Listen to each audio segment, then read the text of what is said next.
Domitille Kiger joins us on Air Sports News. Hiya, Dommy. I'm really good. Really happy to see your face, Regan. It's good to see your face as well. Do you know, I was just thinking a moment ago, I was just making a coffee. I thought of all the people in the world, me and you have sat together, literally side by side, for literally days and days. And days. I reckon it's over 100 hours. Yeah, that's for sure a lot of those. But we've never had a chat about you. You know, it's you would think we're always talking about other people flying, and I can see you're at your Fancy New Tunnel. We're gonna have a look at that afterwards. Yay. But so it's really good to see you, Dom. It's been too long, way too long. How's it been for you over the pandemic? Actually, I really can't complain. Aside from work being very slow, I ended up in a really beautiful location. I got locked up in a castle, of all things. Yeah. Because I moved, I was living this very nomadic life for the last 12, 13 years. And then I decided to semi-settle down somewhere, investing in the wind tunnel. And it's in the central west of France in a really beautiful countryside area. And yeah, I found this really beautiful house to rent in the castle property with a forest and a river. And so I really couldn't complain about the lockdown situation. It didn't feel too locked down. Yeah. And it was a great time for, reflection and planning the future and taking a beat, which I never really took the time to do beforehand. So in many ways, it was great. So I think I've been lucky through this pandemic. A lot of people have said that, in the lives of a lot of the people we talk to, traveling all over all the time, having this moment this year. It's been very strange for a lot of people, hasn't it? Domi, I want to talk firstly about this amazing, beautiful project you've just done with Iris van Herpen. Is it Iris van Herpen? Yes, Iris van Herpen. Now, Lise is going to kill me for my French pronunciation with Hawkshire. Hawkshire? I can't say it. Arcachon. That's right. Arcachon, it's a tough one. It's got lots of R's and French sounds. She was laughing at me last night for it. Well, it is absolutely gorgeous, Tommy. The images are just pure art. You're flying, your hand movements, you're so elegant. It's beautiful. Where did it all come from? So it all started from a random message on Instagram, and I was the first one surprised because, to be honest with you, if I was a fashion designer and I had to pick a female skydiver to do this kind of job, I don't think that have picked me.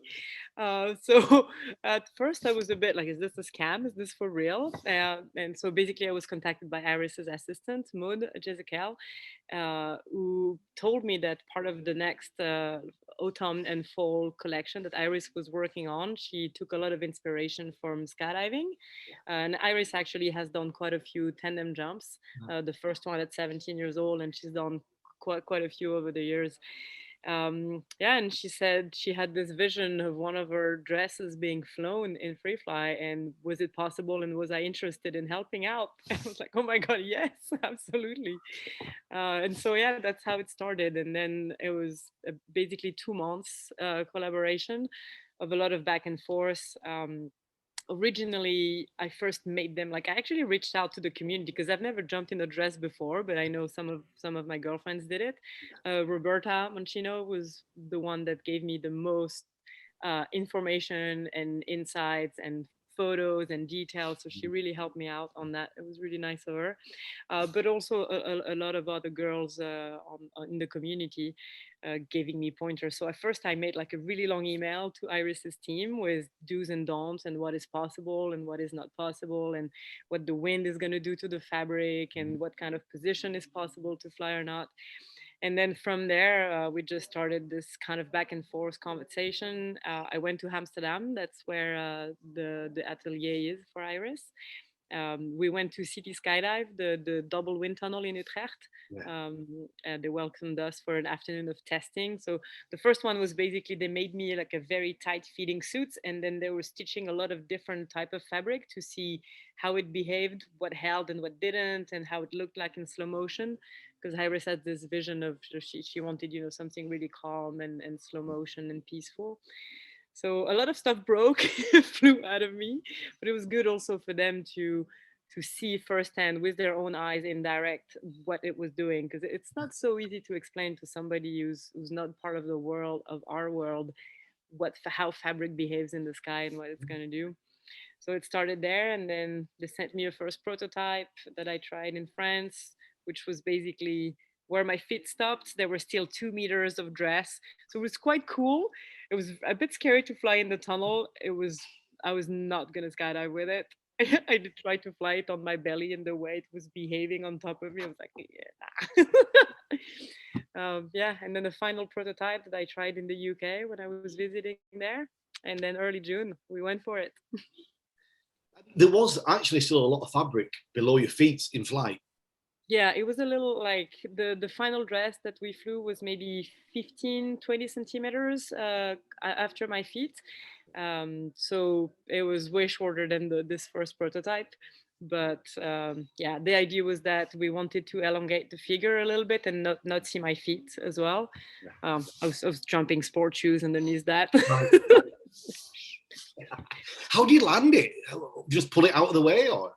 Landing was actually really uneventful. I was flying my Horizon 150, which is my big wingsuit canopy, and I was wearing a legging underneath the dress, and they had stitched the dress on the knee level, so the dress it couldn't cover me up, and also when I was under canopy, it kind of naturally by itself, or sometimes one of the two jumps, maybe I had to bring it up, but so it was from my knees down. In the front there was nothing, and everything was basically just flying back. So for landing it was super easy. Just had to be careful after landing not to step on it and break it. Yeah. But landing was actually pretty easy. Wow. So everybody must be totally blown away by the result. It is fantastic. What a collaboration. Yeah, they were super happy, and yeah, it was awesome to collaborate with Alex Amar from Saturday Factory as well. He's such a great videographer and such an artist as well. So having his vision and his flying work was like super awesome. Fantastic. Well, Domi, I want to go back right to the beginning. You've got quite an unusual story, really, in getting into the air, because you started so young. You were interested so young. I've read that you first wanted to jump when you were 12, which we see that a lot in drop zone kids that have grown up with parents on drop zones. But you're not from a skydiving background, are you? So it was not even close. I never managed to get my parents to jump. Yeah. So how did you become aware of it? When did the first excitement begin for you? I don't remember so well, and I actually had this conversation with my mom the other day. I was like, do you remember? Because I remember wanting, but I know from our garden in Arcachon, because that's the first drop zone I've ever went to, was Arcachon, where we did the jump with Iris, and we could see the canopy from the garden. So I'm wondering if maybe I just saw that. My mom also said that we knew somebody who went and do a jump, so that also maybe kind of came into my attention at that point. But what I really remember was I was doing a lot of horse riding when I was a kid. Right. And I thought, okay, I've got something I learned how to do on the ground. So now I need to learn something underwater, and I need something in the sky. I don't really remember why, but I felt really strongly about wanting to explore, what this world was all about. Yeah. Yeah, and turned out at 12, you're allowed to scuba dive, but you're not allowed to skydive. So I had to wait 3 years. So you did your scuba diving then? You started early? I did 3 summers of scuba diving. Convinced them to kind of semi-legally hire me to do the food and the cleaning in exchange for scuba dives. And then as soon as I was old enough, I went to jump. Was that 15? Was it your first tandem? 15, yeah, 15 my first tandem, and my AFF was 16. And actually, a month from now will be the 20 years anniversary of my AFF. Fantastic. I mean, that's really, it's so special, isn't it? But you're wanting to do it when you're 12. You had to wait 3 years, and it's a very formative time in our lives, those early teens, where you might want to do one thing 1 year, and then the next year you're totally on something else. You didn't. You stuck with it all that time, yeah. And, yeah, it was calling me. Like I can't really explain it, but it is a certainty in my life. Yeah. How did you feel about your AFF during it? Did it feel as you thought it would do, or was it a shock, or was it natural? How did it feel? I had mostly curiosity, and I was a little scared before the jumps. I think it took me 20, 30 jumps to stop being a little bit scared before jumping. But I really, really enjoyed it, and I really wanted to become better at it. And I think another thing that was really drawing me in was the community. And for me, being able to go, like, it was summertime. I was still at, high school at the beginning, and then university, and being, you know, without my parents looking at what I was doing too much, and with people that were older than me, and like feeling like I was stepping into adulthood in some ways. That was a really strong pull for me to stay in the community. And I mean, I loved flying as well, but it was definitely both sides.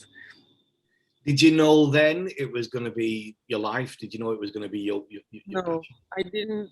I couldn't really dream that at first. I thought I went to school for a bit of time, and I thought I would pursue a career in what I was studying, and I didn't think it was for me because, as I said, I'm not from a skydiving family. I didn't really know anybody. I spent the first 6 years of my skydiving life in a small drop zone in the southwest of France.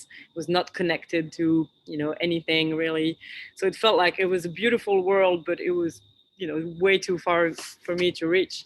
Yeah. But then sometimes when you're young, you don't make realistic choices, and you go for things, and well, sometimes you get lucky. When did it start to change for you in your head? When did you start to realize this could be your life? The turning point for me was 2008. So at that point, I'd been skydiving for about 7 years, but I had maybe 600 skydives because I was mostly jumping in the summer in between school years. And that year, my grandparents passed away, and they left me a little bit of money, and I made the very mature decision to go to Eloy for 3 months and pretty much spend it all in tunnel coaching and skydiving. Yeah. And behind my head was the idea of starting a team. I had two friends who were keen to try to do a free fly team, so I had a little bit less jumps than them. So I went to Eloy for 3 months to kind of like catch up, and then we started the team coming back. And that year we won the intermediate level in free fly, so it's really low level competition, but we got lucky with our timing as well. We got pulled into the French system, the French team system, and that's when I started thinking, okay, I, maybe I can do this. And then we just went full throttle, and it worked.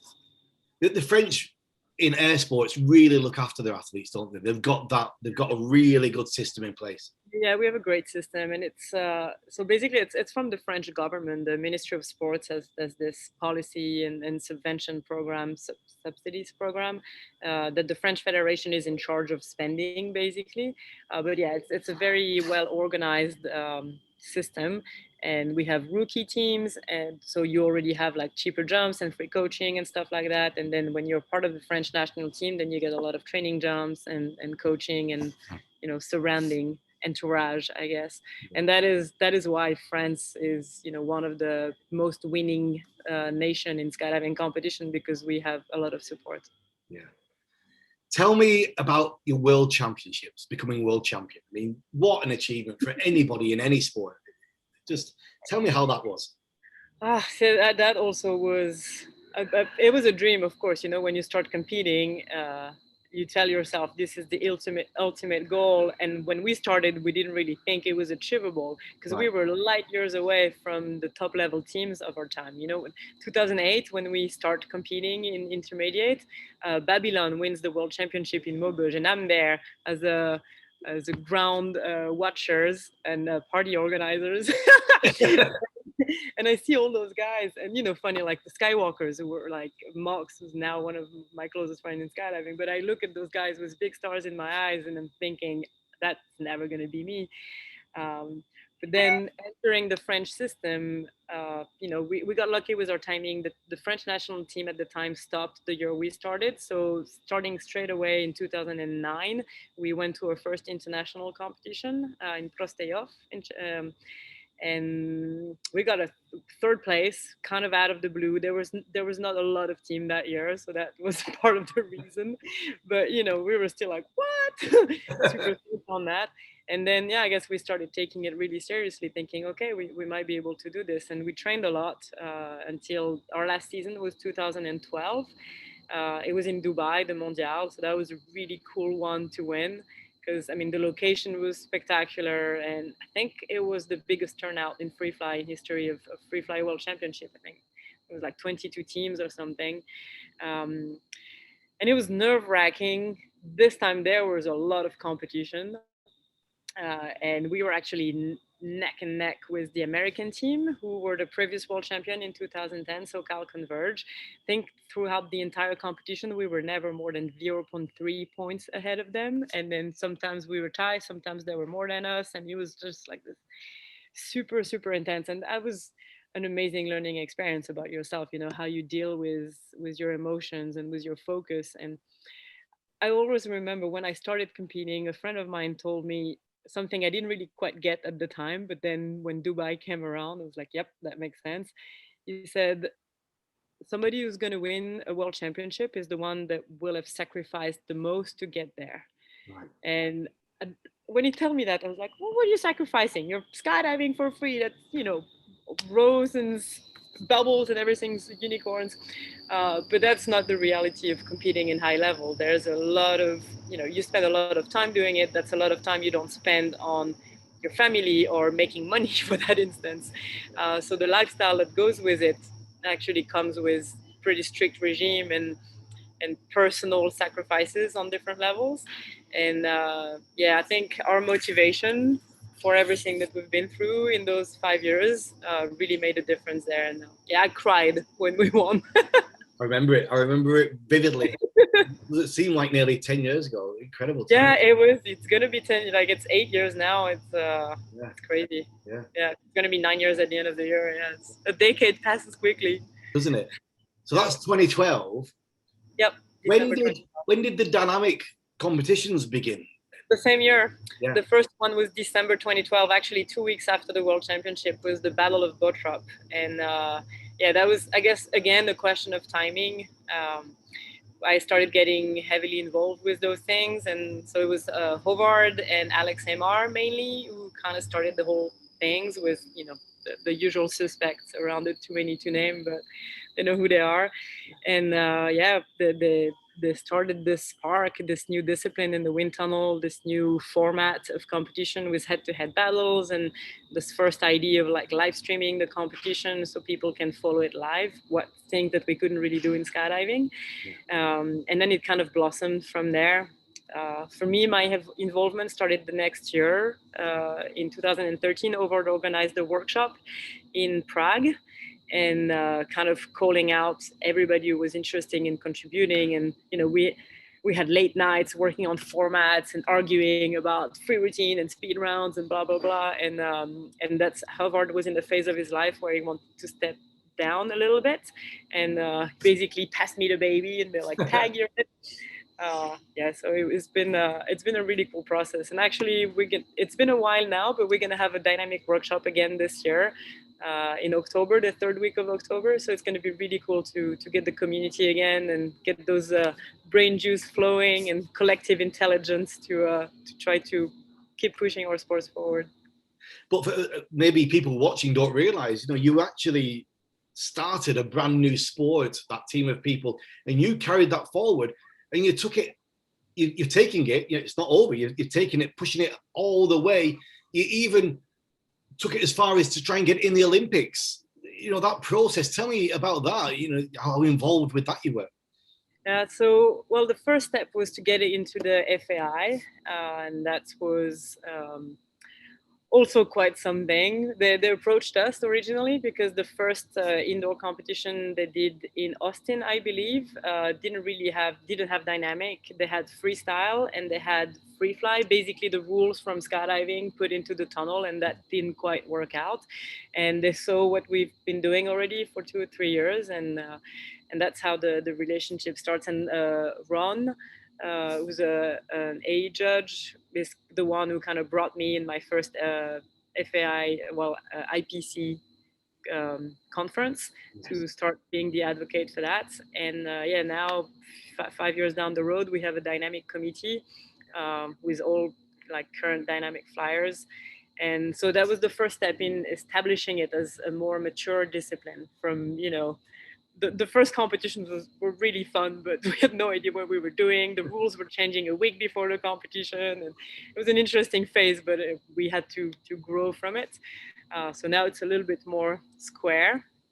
And then when the French Federation started to push for indoor to be into the Olympics for Paris 2024, yeah, we kind of helped with that. And the French Federation is still actually, pushing and trying out for new formats, because one of the big problem we face in indoor skydiving is that it's really cool to watch, but people have no idea what we're doing.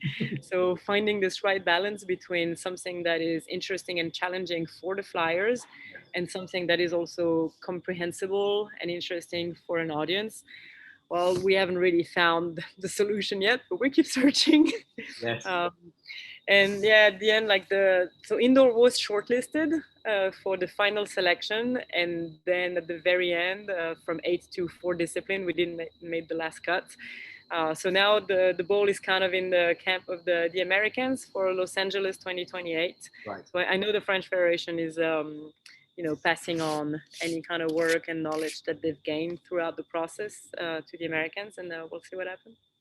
It's a massive achievement to get that far with it, isn't it? From a sport, from a brand new thing. Very young, brand new sport. Yeah. But it is visually so amazing. I think it's rare that you put that in front of somebody's eyes and they're like, eh. Yeah, like, yeah, exactly. So your involvement with the IPC, the International Parachuting Commission, you're still involved. Tell me what you do with that. So I am part of 2 committees, the dynamic committee and the indoor committee. And I don't know if I can say it already, but yeah, starting next year, I'll be the delegate for France. And then the year after that should be the delegate. Yes. So yeah, kind of, well, the Frenchies, none of them speak English, so it's my turn. But yeah, it's really interesting to be involved in this level of sports politics, because I mean, as a competitor with my peers, we spend so many hours, not sometimes complaining, but thinking, if this was like that and this was like that. But at some point, if you just complain in your little corner of the drop zone, it's not going to change anything. So if you want things to evolve a certain way, then you need to step up and volunteer some of your time and actually try to go into the playing field and go where you can make a change. So that's what we're trying to do. And we hope that new blood is going to keep on coming, because, soon enough we'll be the old guy who don't know what they're talking about. So it comes quick. Yeah. I can attest to that. Me too. So here you are. Tell me exactly where you are now. This is your tunnel. Yeah. Well, no, it's not just mine, but yeah, with 4 other associates, we opened the wind tunnel last year. Out of all years, we were supposed to open in April 2020. Not the right time to open a business. Right. So we got a bit delayed in the opening because of the first lockdown in France. We were able to open in July, and then we got shut down again at the end of October for almost 8 months. So we just reopened again. So we're babies. We're pretty much 4 months old as far as operating the wind tunnel.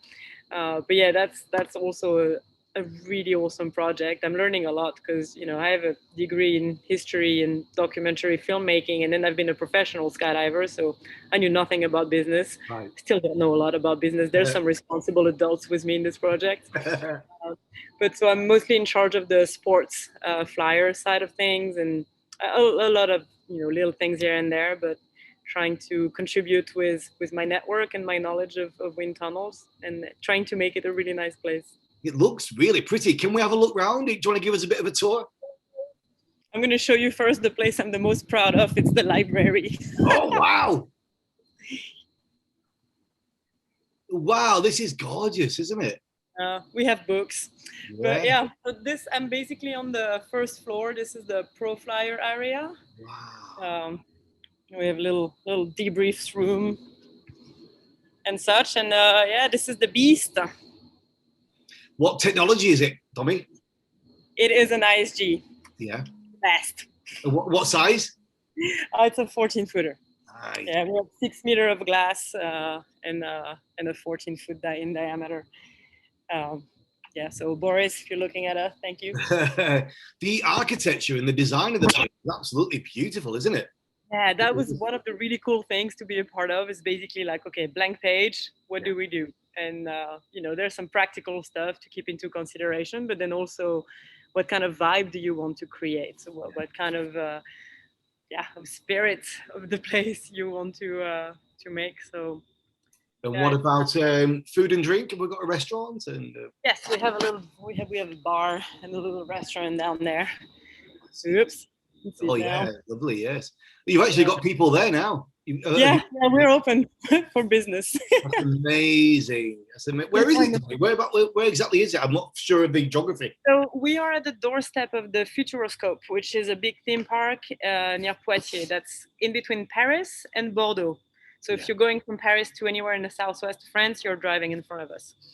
So it's a pretty central location, but it was not so much about the town, but about the park that we're not inside of it. We're outside, but they're basically all around us right now is a bit of a construction site because they're developing the area a lot. We have a 6,000 seat like concert and sports arena kind of thing, and they're building 2 new hotels and a water park and the surf wave and all the good stuff. So we're in the center of this huge development project. So hopefully that's a good location. Time will tell. Sounds gorgeous. Have you got all your staff in place? Everybody's all there that you Yeah, need? well, we lost a few soldiers in the second lockdown. Some people moving away, and some people getting back to their old job because they felt in skydiving was maybe not the safest bet in time of pandemic, and fair enough.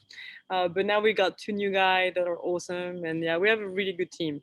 That's I mean, like everything, when you enjoy the people you have around you, it makes your days nicer. Yeah. And what about you? What have you got coming up? Any plans over the next few months or years? Or Yeah, well, so there's a lot of record stuff going on. So next week we're going for the French record. We're going to do 60 way attempts. We've been actually training for it for 3 seasons already. It was supposed to be last summer, didn't work out. Yeah. So we rescheduled it. So yeah, next week French record, and then next year we have the world record, the 200 way attempts in Chicago in the summer, and then Project 19 in November in Illinois, which is now a 102 way since we're at the 102-year anniversary of the 19th Amendment. So yeah, those are like the next 3 big record stuff coming up. And then some nice location skydiving camps. We have got Egypt and Tunisia and Costa Rica until like the next winter. yes. And then trying to spend a bit of time home as well, because I do like it here and I live in a castle. Yeah, you're going to be jumping over the pyramids. You're doing that. You just said Costa Rica. Are we going to be at the boogie at the same time? Are we going to be there together? Yeah, I think so. With Rich? Yes. Oh, that's amazing. Excited. Yeah, I'm really looking forward to that. Also because, well, it's just a new cherry on the cake. But I get to see again some of my really close friends that I have not seen in nearly 2 years now. Yeah. Like, this is ridiculous. When you're part of such a community that moves around all the time, like you're never always with your friends, but you see them around throughout the year. Yes. And now that, especially like from the US and in Europe, the travel has been so complicated. Some of my really close friends I have not seen in over a year. That's bullshit. I've hardly spoke to any real people. I mean, if I go to the supermarket or the post office, the staff are like, leave me alone, stop speaking to me. Who are you? Like, you're a real person. You're not on Zoom. I want to talk.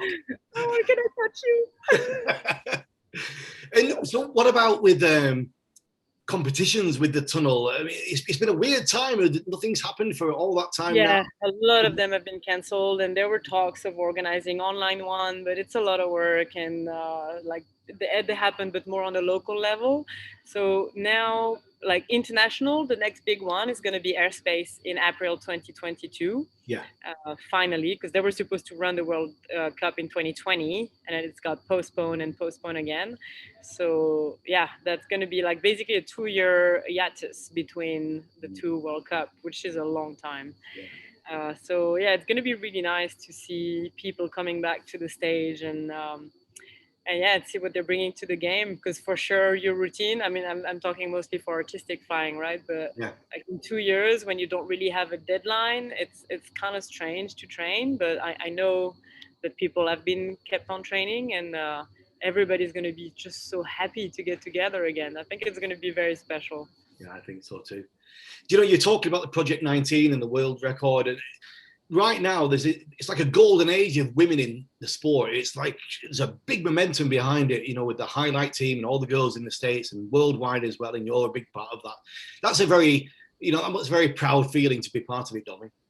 Yeah, it's really nice. You feel like you're doing something a little bit bigger than, you know, just enjoying yourself jumping with your friends, which we do, but it's been really nice. And, you know, this or even the Iris van Herpen project, like bringing skydiving to a broader audience. And I've got so many messages of, you know, women that are not skydivers saying how like motivated and inspired they are to see like, oh my God, this is possible. And it carries on into their own lives and decision. And that is something really awesome and rewarding. So that's, yeah, I feel very lucky for that. I'm going to do before the end of the year, I've been selected to do a TEDx, and that's going to be a bit along those lines of, you know, why do we do what we do and what it brings to us and to people around us. Fantastic. Well, we're just nearly on the edge of time, but before we go, on a lighter note, I want to ask Domi, what is your favorite pen?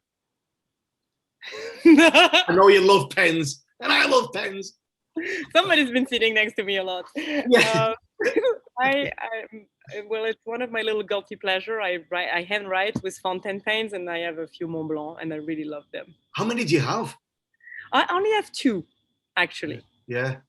Yeah. Every time that I pass a store with them, I always look and I think of you and I think I should get one, and I don't, and I think again and I don't, and I think again. They are a beautiful writing machine. Yeah, they are amazing. Yeah. I do.